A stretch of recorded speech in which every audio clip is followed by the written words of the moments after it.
I've grown up always like hearing that like you might not know the fruit that comes from your labor, and your giving may not, you may not ever see the fruit of your labor, but like it's gonna like affect people.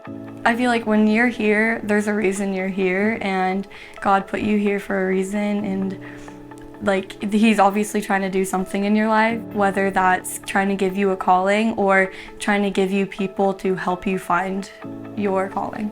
It's not just of like kids going to a camp to have fun. It's much more than that. It's a opportunity and chance to enhance and grow their faith. And also fun. It's very fun, but it's just a lot in one weekend.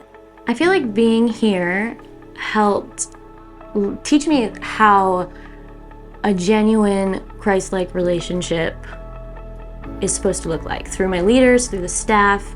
That's kind of taught me then now how to be a good spiritual role model for my students, and it feels like a full circle moment. We have a lot of teens that go to fall retreat and summer camp with no friends, but I guarantee you they will leave with friends.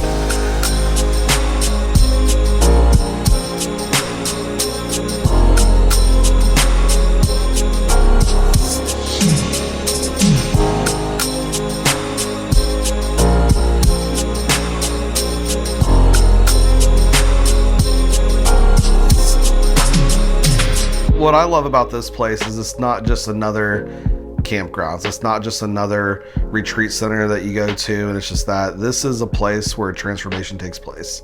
I want them to say about More Than a Dorm is that this generation, this current generation who is responsible and steward of this place, took the handoff and they did their part. They were the next part of the launch. And I hope they say that they were the next part of the rocket.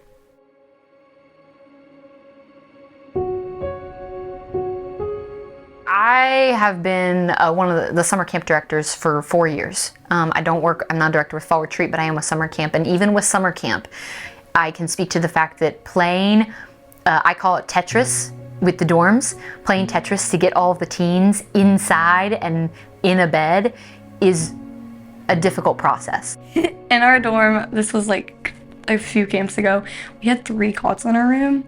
And it was insane, but like I want those people to be there because like obviously like if I'm experiencing that, I want you to experience it too.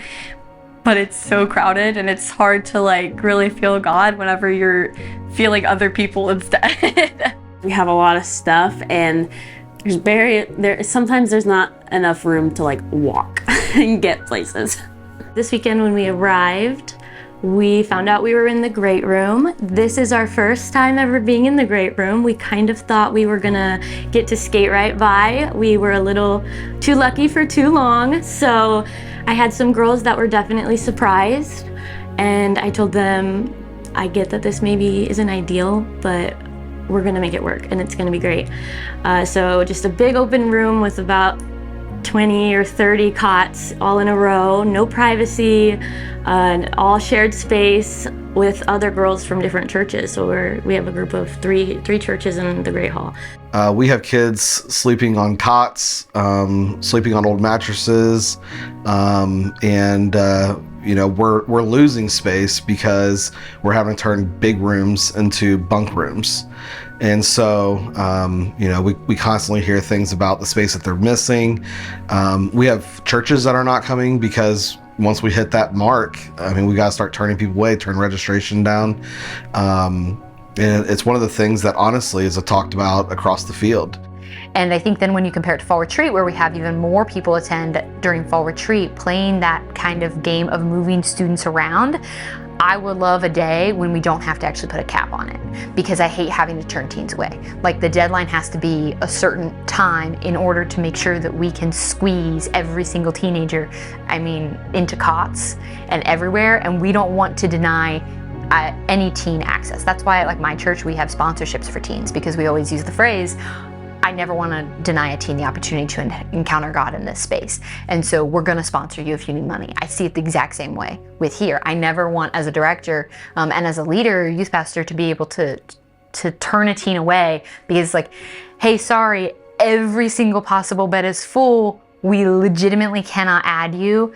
And then we may be turning a teen away that does need to be here. And so I think for me, adding dorms, even though maybe everyone won't quite understand, adding dorms truly means more opportunities to not turn teens away and to be able to give them an opportunity to encounter God, maybe for the first time in a unique way. Like if I was told like, you can't come because there's not enough space, that would be, I would be very distraught. I would be very sad because I've been here before, knowing that I'm missing out. I feel like I would just feel left out.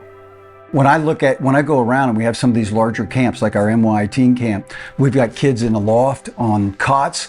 We've got people in the great room of the dorm on cots. We've got them stuffed in cabins where there's 10 or 12 kids in a cabin. One year we had one kid sleep outside because he thought it was too full. That's how full we are. And so there's no more space literally to change lives, to add more. There's just not. I think it would be very important and very beneficial to a lot of people if people were to donate to More Than a Dorm, because I have seen some amazing moments here at camp. I've experienced amazing moments here at camp as a student, and then now as a leader. It's a full circle moment. I get to watch and be a part of my students' lives. Camp was the first place I realized what my personal relationship with Jesus was going to look like.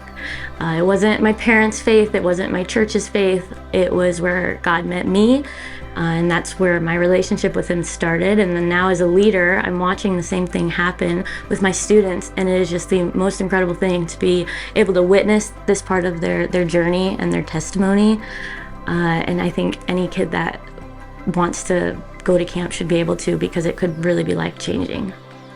The impact, it's not just students not coming, it's students not experiencing Jesus in a way that's unique, something different from a Sunday morning to being around.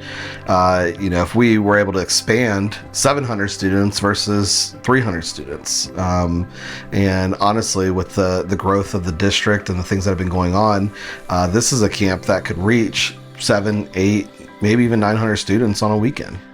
So it's bigger than just the beds, it's more of the lives at stake, and I would love to see a day when we don't actually have to cap the amount of teens that we can have here. Yeah. I mean, if you think about it, I think it was like, I don't know what, the 144 some rooms or whatever, like those are like actual real students in real lives that are going to be changed with just more room coming to camp. I would definitely feel accomplished, and I also feel much gratitude that, like, since you told me how much you need for this dorm, I would think like, wow, people actually care about us, the kids, and having this time at this place. Like, I would just feel very, very thankful, but also very accomplished because we did it. When we complete this next dorm and the next phase of Cross Oak Camp, we've been called to be stewards of this place, and we've been called to be a launch pad for the next generation. That's what this camp is. And I want us to be found faithful in taking what the last generations have already done, and the people who have been faithful and given sacrificially to make Cross Oak Camp the place that it is. I want us to be found faithful that we've helped launch it into the future and take it way beyond what it's been already.